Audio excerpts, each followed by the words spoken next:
BJP MLA అభ్యర్థి ఆదినారాయణ రెడ్డి గారు ఈ నియోజకవర్గంలో జెండా ఎగరవేస్తాడని ప్రజలందరం కార్యకర్తలం అనుకుంటున్నాం. ఎందుకంటే గతంలో ఆయన 3 సార్లు ఎమ్మెల్యేగా హ్యాట్రిక్ ఎమ్మెల్యేగా పేరు పొందినాడు. అదే మాదిరిగా మంత్రిగా కూడా పనిచేసినాడు. కాబట్టి ఆయన అనుభవజ్ఞుడు, రాజకీయ అనుభవజ్ఞుడు. కార్యకర్తలను కాపాడుకోవడంలో కానీ, నియోజకవర్గ అభివృద్ధి చేయడం కానీ చాలా అవగాహన ఉన్న వ్యక్తి. అటువంటి వ్యక్తి అయితే ఈ జమ్మలమడుగు నియోజకవర్గం అభివృద్ధి చెందుతుందని ప్రజలందరూ అనుకుంటున్నారు. కాకపోతే 3 సంవత్సరాల కిందట భూపేశ్ రెడ్డి గారు తెలుగుదేశం పార్టీ తరఫున బాధ్యతలు తీసుకొని బ్రహ్మాండంగా ప్రజలను పలకరించుకొని ప్రతి గడప దొక్కి పార్టీ కార్యక్రమాలన్నిట్లలో పాలుపంచుకొని మంచి పేరు తెచ్చుకున్నాడు.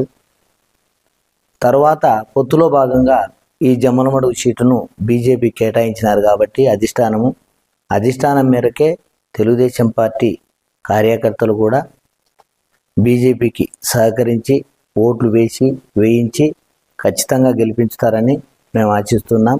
అదే మాదిరిగా భూపేశ్ రెడ్డి గారు వారి బాబాయ్ చిన్నాయన ఆదినారాయణ రెడ్డి గారు కాబట్టి భూపేశ్ రెడ్డి గారు కూడా మొన్న ఆత్మీయ సమావేశంలో ఈ విషయం కార్యకర్తలందరికీ తెలియజెప్పి మనం పొత్తులో భాగంగా ఖచ్చితంగా బీజేపీకి సహకరించి మన తెలుగుదేశం పార్టీ తరఫున అందరము పనిచేసి పార్టీని గెలిపించాలని ఆయన పిలిపించినాడు. కాబట్టి కార్యకర్తలందరం కలిసి కష్టపడి పనిచేసి ఖచ్చితంగా ఈ సీటు బీజేపీని గెలిపించుకుంటామని మేము తెలియజెప్తున్నాం.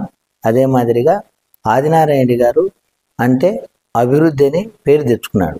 ఎందుకంటే ఆయన గతంలో ఒక పేదవాళ్లకు సీఎం రిలీఫ్ ఫండ్ తేవడం కానీ, పేదవాళ్ళ కోసం వాళ్ళ ట్రస్ట్ ద్వారా కుట్టు మిషన్లు, మహిళలకు గ్యాస్ సిలిండర్లు ఇవ్వడం, పేద విద్యార్థులకు ఉద్యోగ అవకాశాలు కల్పించాలనే ఆలోచనతో వారికి శిక్షణ ఇచ్చి చిన్న ఉద్యోగాలు పంపించడము, రక్తదాన శిబిరాలు పెట్టి ఎన్నో కార్యక్రమాలు చేయడం, వాటర్ ప్లాంట్ సొంత నిధులతో గ్రామాల్లో వాటర్ ప్లాంట్లు పెట్టడం, ఇటువంటి ఎన్నో కార్యక్రమాలు చేసినాడు. కాబట్టి ఆయన బాగా అవగాహన ఉన్న వ్యక్తి. కాబట్టి ఈ జమ్మలమడుగు నియోజకవర్గం అభివృద్ధి చెందాలంటే ప్రతి ఒక్కరం ఆలోచన చేసుకొని ఈ నియోజకవర్గ ప్రజలందరము ఆయనకు కమలం గుర్తుకు ఓటేసి మనం ఆదినారాయణ గారిని గెలిపించుకుంటే ఖచ్చితంగా ఈ జమ్మలమడుగు బ్రహ్మాండంగా అభివృద్ధి చెందుతుందని మాకు నమ్మకం ఉంది.